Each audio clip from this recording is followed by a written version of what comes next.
வணக்கம். நல்லுணவு நம் உணவு இந்த அலைவரிசைக்கு உங்கள் எல்லோரையும் அன்போடு வரவேற்கிறேன். நம்முடைய அலைவரிசையில் இன்னைக்கு பேரிக்காய் சட்னி செய்ய போகிறோம். இந்த சட்னியை பார்க்கும்போதே என்னால் சாப்பிடாமல் இருக்க முடியல. அந்த அளவுக்கு சுவையானது. இனிப்பு, புளிப்பு, காரம் எல்லாமே கலந்து. பொதுவாக சாட் கூடலாம் ஸ்வீட் சாஸ்னு ஒன்று கொடுப்பாங்க. அதை போல் சுவையானது.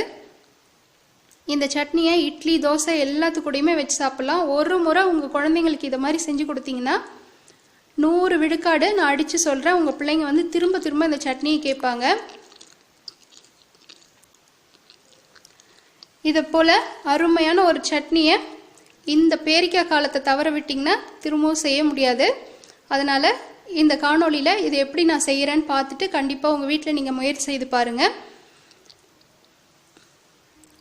அதுக்கு முன்னாடி என்னுடைய அலைவரிசைக்கு நீங்கள் புதியவராக இருந்தீங்கன்னா எனக்காக கொஞ்சம் கீழே உள்ள சப்ஸ்கிரைப் மற்றும் மணியை மறக்காமல் அழுத்திடுங்க. இப்போ இந்த சட்னிக்கு தேவையான பொருட்கள் என்னென்னு முதல்ல பார்ப்போம். 3 பேரிக்காய் எடுத்து கழுவி எடுத்து வச்சிருக்கிறேன். அதுக்கு 2 கீத்தளவுக்கு தேங்காய், கொஞ்சமாக கருவேப்பிலை, 1 துண்டு அளவுக்கு இஞ்சி, 1 அங்குலம் இருக்கும், 2 அங்குலம் அளவுக்கு வெள்ளைக்கட்டி, சீரகம் 1/2 தேக்கரண்டி, கடலைப்பருப்பு 1 தேக்கரண்டி, புளி 1 கோழி அளவுக்கு, ஒரே ஒரு வரமிளகாய் சேர்த்துருக்குறேன். இது பேரிக்காய் பார்க்கறதுக்கு நிறைய இருக்கிற மாதிரி தெரியும், ஆனால் அரைச்சி எடுக்கும்போது பார்த்தீங்கன்னா ரொம்ப கொஞ்சம் தான் வரும். அதனால காரம் குறைவாக வேணுங்கிறதுக்காக 1 எடுத்துருக்குறேன்.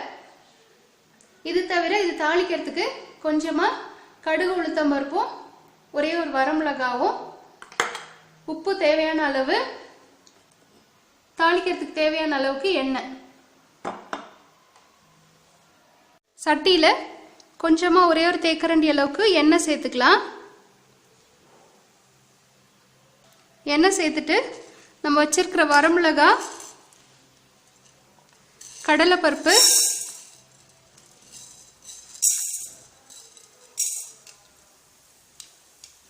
இஞ்சி இது 3 சேர்த்து வதக்கி எடுத்துக்கலாம்.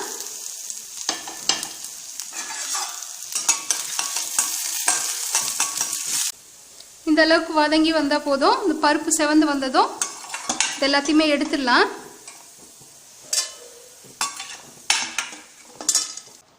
அடுத்ததா நம்ம வச்சிருக்கிற தேங்காய், புளி இது கூடயே சேர்த்து லேசாக வதக்கி எடுத்துக்கிட்டா போதும்.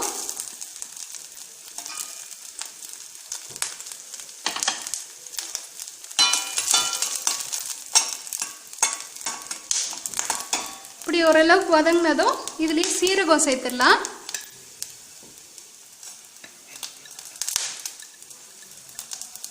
சீரகம் சேர்த்து ரொம்ப நேரம் அடுப்பில் வச்சிருக்கக்கூடாது. ஒரே ஒரு பரட்டிட்டு அடுப்பை நிறுத்தி இறக்கிடலாம்.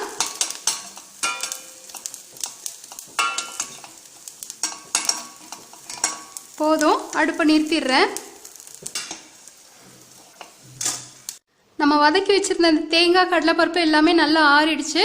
இப்போ இந்த பேரிக்காவை வதக்கக்கூடாது. இந்த மாதிரி பச்சையாகவே இந்த மாதிரி சின்ன சின்ன துண்டாக அரிஞ்சு போட்டுக்கிட்டு இது கூட வெல்லம், தேவையான உப்பு இது எல்லாத்தையும் போட்டு இப்போ இதை அரைச்சி எடுத்துகிட்டு வர போகிறேன். சட்னியை இந்த மாதிரி அரைச்சி எடுத்துகிட்டு வந்தாச்சு. இப்போ சட்டியில் ஒரு தேக்கரண்டி அளவுக்கு எண்ணெய் சேர்த்துக்கலாம். கடுகு, உளுத்தம் பருப்பு, வரமிளகாய் சேர்த்து தாளிச்சுக்கலாம். கடுகு நல்லா வெடிச்சு அடங்கினதும் கருவேப்பிலை சேர்த்துடலாம். கருவேப்பிலை நல்லா பொரிஞ்சு வந்ததும் அடுப்பை நிறுத்திட்டு நம்ம அரைச்சி வச்சிருக்க சட்னி இது கூட சேர்த்துடலாம்.